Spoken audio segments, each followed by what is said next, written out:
जय सियाराम. मित्रांनो नमस्कार. मी नाशिकहून बोलतो. मित्रांनो 2014 पासून आपल्या मोदी साहेबांनी भारतात नाही तर भारताच्या बाहेरच्या देशामध्ये सुद्धा आज आपल्या भारताचं नाव एक नंबर स्थानावर नेलेलं आहे.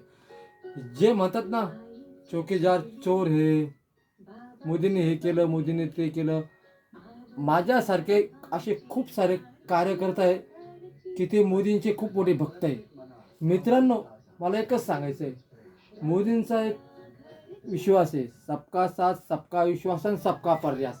हा जो मोदी साहेबांचा मंत्र आहे, हा मंत्र तर मोदी साहेबां जेवढे पण माझे दोस्त कंपनी इलेक्शनच्या अगोदर मी प्रत्येकाला सांगितलं, 4 जूनच्या अगोदर पण इलेक्शनच्या अगोदर माझ्या दोस्त कंपनीनं सांगितलं, फक्त जिथं कमळ असेल तिथेच मत करा. आणि आत्ता सुद्धा जे आपलं मत झालं 21/11/2024 जे आता आपलं मत झालं आपल्या महाराष्ट्राच्या राज्यामध्ये, कमीत कमी 288 मध्ये कमीत कमी माझा विश्वास आहे, माझा 33 कोटी देवी आणि देवतांचा विश्वास आहे. आणि आशीर्वाद तर राहणारच, कारण मोदी हे तर मुमकिन आहे. कारण मोदी साहेबांना सांगितलेलं आहे, आपण झेरोतून पुढे जायचं, जो कष्ट करेल. आणि मोदी साहेब हा जो विश्व आहे, या विश्वासाठी रात्रंदिवस मेहनत करतायत. त्यांची मन की बात हा प्रोग्राम असो, मन की बात हा जो प्रोग्राम आहे, भविष्यात मी त्यांना तर एकदम समोर जाऊन कधी भेटलो नाही. त्यांच्या प्रचारामध्ये जरूर गेलो मी, त्यांना लांबून खूप सारा लांबून बघितले मी.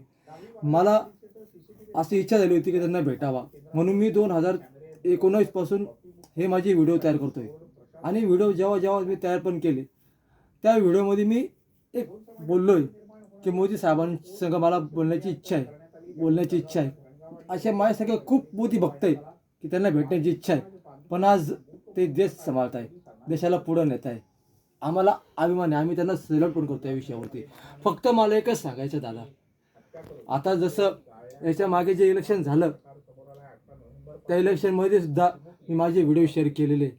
एक गोव्याचं इलेक्शन चालू होतं आणि एक हरियाणाचं इलेक्शन चालू होतं. मी बोललो होतो रिझल्ट लागायच्या अगोदर सकाळी 6:45 वाजता की तिथे पण आपलंच सरकार येईल. आणि आपलं सरकार आलं. फक्त एवढंच आहे, आता जे काश्मीरमधलं जे इलेक्शन झालेलं आहे, ठीक आहे, तिथं पण आहे ना, आज न उद्या आपलं तिथं सरकार परत स्थापन होईल.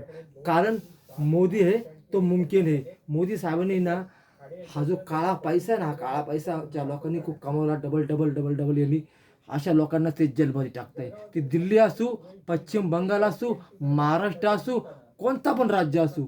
कारण मोदींचा एकच टार्गेट आहे, मोदींना गरीब आहे हाच मोदी साहेबांचा परिवार आहे. 140 कोटीचा हा मोदी साहेबांचा परिवार आहेत.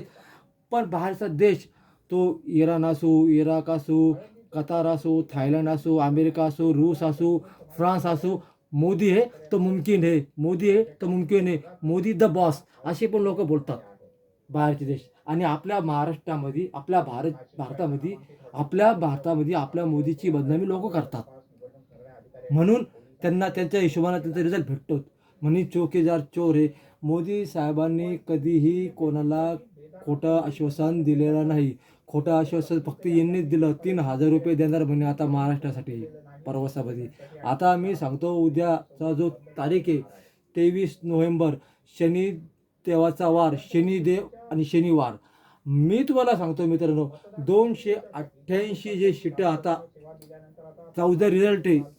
आणि ही जी इंडिया जी पार्टी आहे, एनडीए जी पार्टी आहे, त्यांचं एक पण सीट येणार नाही. पण आपल्या मोदी साहेबांची जी पार्टी आहे, अजितदादा, एकनाथ शिंदे साहेब, देवेंद्र फडणवीस साहेब आणि सगळ्या देशाचे आपले लाडके पंतप्रधान यांच्या आशीर्वादाने कमीत कमी 195 ते 200 सीटं आपल्या उद्याची निवडून येणार. पण मित्रांनो मी प्रयत्न केले. आता मी 18 तारखेला 19 तारखेला मुंबईला गेलो होतो. 18 तारखेला मी निघालो होतो. 18 आणि 19 तारखेला मी मुंबईला होतो. तर ठाण्यामध्ये एकनाथ शिंदे साहेबांचा बंगला आहे. त्या बंगल्यापाशी समोर मी गेलो, तिथं खूप सारे पोलीस होते. मी ना एकनाथ शिंदे साहेब किंवा आपले देवेंद्र फडणवीस साहेब यांच्या थ्रू किंवा निलेश राणे साहेब, आपल्या BJPचे एक चांगले कार्यकर्ते साहेब, त्याच्या थ्रू मी तिथं जाऊन हा जो प्रसाद आहे ना, हा जो प्रसाद शिर्डीचे साईबाबा, अंजनेरीचे बजरंगबलीचा जन्म झाला 4 जूनला, मोदी साहेब केंद्रामध्ये यावं म्हणून हा धागा मी त्यांच्यासाठी आणलेला आहे. मला तिथल्या एका गुरुने दिलेला आहे. हा धागा मला त्यांच्या हस्ते त्यांच्या हातात द्यायचा पण होता आणि मी कबूल पण केलं होतं. जेव्हा आमचे मोदी साहेब केंद्रामध्ये येतील तेव्हा अंजनेरीला त्यांच्या हस्ते पूजा घालायची. जिथं अंजनेरीला बजरंगबलींचा जिथं जन्म झाला हा तो धागा आहे. तिथल्या मला गुरुने दिलेला आहे. मी होम करून आणलेला धागा आहे. आणि हा जो ही जी अंगठी आहे ही आमच्या आईने दिलेली. कारण का आई बोलली की मोदी साहेबांनी अयोध्येमध्ये राम मंदिर खूप छान बनवलेलं आहे, म्हणून त्यांच्यासाठी रामाची नावाची अंगठी तू घेऊन जा. आणि साईबाबा त्यांच्यासाठी मी उदी पण आली होती. ही घेऊन मी 18 तारखेला मुंबईला आलो होतो. मला असं वाटलं की 23 तारखेला 23/11/2024ला उद्याचा रिझल्ट म्हणजे मी आता आज तारीख किती तुमची 22 शुक्रवार. मी आज बोलतोय, आज व्हिडिओ माझा शेअर करतोय. हा शेअर लोक जास्त बघणार नाही, पण जेव्हा बघेल ना तेव्हा मुंबईला मी जरूर जाईल. तेव्हा हा व्हिडिओ मी त्यांना जर एकनाथ शिंदे साहेब असो, आपले देवेंद्र फडणवीस साहेब असो, शिंदे साहेब असो, मी यांना हा व्हिडिओ नक्की दाखवणार माझ्या इथून काळजातून दाखवणार. कारण मी प्युअर मोदी भक्त आहे. मी रात्रंदिवस फक्त प्रार्थना करतोय तर मोदी साहेबांचं सरकार यावं प्रत्येक राज्यामध्ये. कारण का मोदी आहे तो मुमकिन आहे. मी नोकरीला व्हॅल्यू नाही देऊ राहिलो, आज मी मोदी साहेबांना व्हॅल्यू देऊ राहिलो. 1 महिन्यापासून मी घरी, कारण का मी प्रयत्न करतोय मला मोदी साहेबांना भेटण्यासाठी. मी त्यांच्या प्रत्येक सभेला जातोय. आमच्या नाशिकची सभा असो, अमरावतीची सभा असो, जिथं मोदी साहेबांची सभा झाली असेल किंवा आपले देवेंद्र फडणवीस साहेबांची सभा असेल, मी अशा ठिकाणी सभा ऐकण्यासाठी गेलो होतो. एकनाथ शिंदे साहेबांची पण ऐकली, त्याच्यानंतर देवेंद्र फडणवीस साहेबांची पण ऐकली आणि आमच्या मोदी साहेबांची पण ऐकली. प्रत्येक सभेला मी एक दिवस गेलो होतो. मित्रांनो, मला सांगायचं आहे सबका साथ, सबका विश्वास आणि सबका प्रयास. उद्या 23/11/2024 उद्या कोणत्याही परिस्थितीमध्ये आपलं BJPचं सरकार येणार आहे. आपल्या BJPला सगळ्यात जास्तीत जास्त सीटा भेटणार. त्याच्यानंतर एकनाथ शिंदे साहेबांच्या पार्टीला पण सीटा भेटणार आणि त्याच्यानंतर आपल्या अजितदादांना पण सीटा भेटणार. आणि हे जे म्हणतात ना घरं वगैरे फोडणार नाही. बाबांचा आशीर्वाद राहील. बाबासारखाच आशीर्वाद, भोले बाबांसारखा आशीर्वाद जर त्यांच्या पाठीशी राहील ना, असा मोदी साहेबांचा एक मंत्र आहे. मित्रांनो, आमच्या आईने ही जी पत्रिका आहे ही शिर्डीमध्ये आम्ही छापलेली. ज्या टायमाला आमचे महाराष्ट्रामध्ये जेव्हा BJPचं सरकार येईल ना, त्या टायमाला मी मोदी साहेबांना आणि एकनाथ शिंदे साहेबांना, देवेंद्र फडणवीस साहेबांना आणि अजित साहेबांना ही पत्रिका मी दाखवणार आहे. इथं मला मोदी साहेबांचा फोटो टाकायचा आहे आणि मोदी साहेबांनी काय कामं केले हे टाकायचं आहे. हे एवढं माझं स्वप्न आहे. आणि ती अंगठी पण मला द्यायची, रामाच्या नावानं आईने दिलेली. ही पण मला पत्रिका द्यायची आहे. आईने दिलेली मला उदी पण द्यायची, जी मी पायदल यात्रा केलेली. नाशिक ते त्र्यंबक, नाशिक ते वणीचा गड, नाशिक ते शिर्डी. मी 4 जूनला सुद्धा पैदल यात्रा केली मोदी साहेब यावं म्हणून.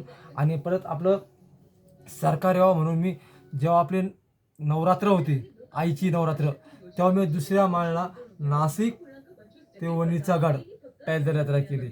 म्हणून मला विश्वास आहे 23 नोव्हेंबर 2024 वार शनिवार हा जो वार आहे, या वारला कमीत कमी आमच्या महाराष्ट्रामध्ये प्रत्येक ठिकाणी आमचेच फटाके वाजणार आणि पुन्हा एकदा आमचं सरकार स्थापन होणार आणि आमच्या महाराष्ट्रामध्ये देवेंद्र फडणवीस साहेब परत एकदा मुख्यमंत्री होणार.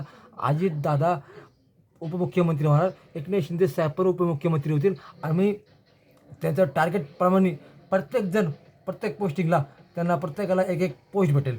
एकदा अजितदादा होतील, एकदा शिंदे साहेब होतील, एकदा आमचे देवेंद्र फडणवीस साहेब होतील आणि 5 वर्ष सरकार आमचं असंच चालेल. आणि मोदी हे तर मुमकिन आहे. याच्यावर सुद्धा आमची पार्टी जे आहे ना, आमची पार्टी खुर्ची पण हे करत नाही. आमची पार्टी काम पण करत असते आणि आमच्या पार्टीला काम महत्त्वाचं आहे, खुर्ची महत्त्वाचं नाही. खुर्ची कोणाला महत्त्वाची? खुर्ची यांनाच महत्त्वाची. यांना फक्त घ्यायला द्या, घ्यायला द्या, घ्यायला द्या, घ्यायला द्या. फक्त फक्त फक्त फक्त मी मराठी तर लाख मराठी.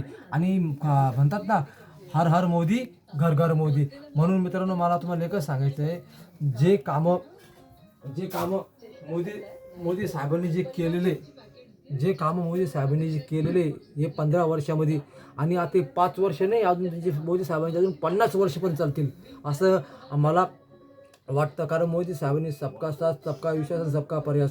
मोदी साहेबाची मन की ही जी बात असती रेडिओ चॅनलवरती, मला कामाला वेळ झाला तरी चालेल किंवा मी कामातून लवकर गेलो तरी मी जाऊन मन की बात हा जो दर रविवारी मोदी साहेबांचा जो प्रोग्राम असतो, हा प्रोग्राम मी ऐकतो. आणि मी खूप जणांना भेटलो. आता आमच्या मुंबईला गेल्यानंतर सुद्धा मी आमचे एक BJPचे ॲडव्होकेट राहुल नार्वेकर एक ॲडव्होकेट होते, त्यांच्या ऑफिसला गेलो होतो मी. त्यांच्या ऑफिसला एक PA होते, त्यांच्या PAला पण मी तो उदी देऊन आलो. त्यांना बोललो, मला दादा, म्हणलं मला राहुल साहेबांसंग माझी भेट होऊ शकते का? ते बोलले काय काम आहे? म्हणलं सर, मला ही उदी पण द्यायची आणि मला मोदी साहेबांना थोडं भेटायचं आहे. म्हणे मोदी साहेब आता भेटू शकत नाही. म्हणजे दादा म्हणे आता कारण इलेक्शन चालू आहे, प्रचार चालू आहे, तर तुझी काय भेट होणार नाही. कधी? 18 तारखेला. राहुल नार्वेकर आणि मंत्री येते. तर मी त्यांना ठीक आहे, त्यांच्या PAला बोललो, म्हणलं दादा, म्हणलं माझी जर भेट झाली तर अति उत्तम होईल. ठीक आहे. 23 तारखेला मी त्याला रिझल्ट पण सांगितलं. म्हणलं दादा, म्हणलं ही उदी त्यांना पण द्या, तुम्हाला पण द्या. तिथे ऑफिसमध्ये 2-3 दादा होते, त्यांना पण ती उदी दिली. साईबाबांची उदी मी त्यांना दिली. आणि त्याच्यानंतर मला काय सांगायचं दादा, की त्याच्या ऑफिसला गेल्यानंतर तर दादा संग मी बोललो, त्यांनी मला नंबर दिला. ते म्हणे दादा, म्हणे एवढं लांब तुम्ही कशाला आले? दादा, मी मोदी भक्त. म्हणलं मला मोदी साहेबांना भेटायचं आहे आणि माझी 2014 पासून माझी इच्छा झालेली की मोदी साहेबांनी खूप छान छान कामं केले. पण मला जास्त इच्छा केव्हा झाली की 2019 मध्ये परत ते इलेक्शन चालू झालं ना, मी त्यांच्यासाठी पदयात्रा केली. नाशिक वणीचा गड, नाशिक शिर्डी, नाशिक त्र्यंबक. तसंच मी आता प्रत्येक टायमाला, आता 4 जूनला पण रिझल्ट लागायच्या अगोदर सुद्धा मी पदयात्रा केली. आणि आपला महाराष्ट्राचा आता परत निकाल लागणार आहे, त्याच्यासाठी सुद्धा मी पदयात्रा केली. सबका साथ, सबका विश्वास आणि सबका प्रयास. मला विश्वास आहे 23 नोव्हेंबरला आपलं नारळ वाजणार आणि आपल्या महाराष्ट्रामध्ये पुन्हा एकदा BJPचं सरकार स्थापन होणार. आणि त्याच्यानंतर युपीमध्ये सुद्धा योगी आदित्यनाथ परत एकदा मुख्यमंत्री होणार. जय सियाराम, जय सियाराम.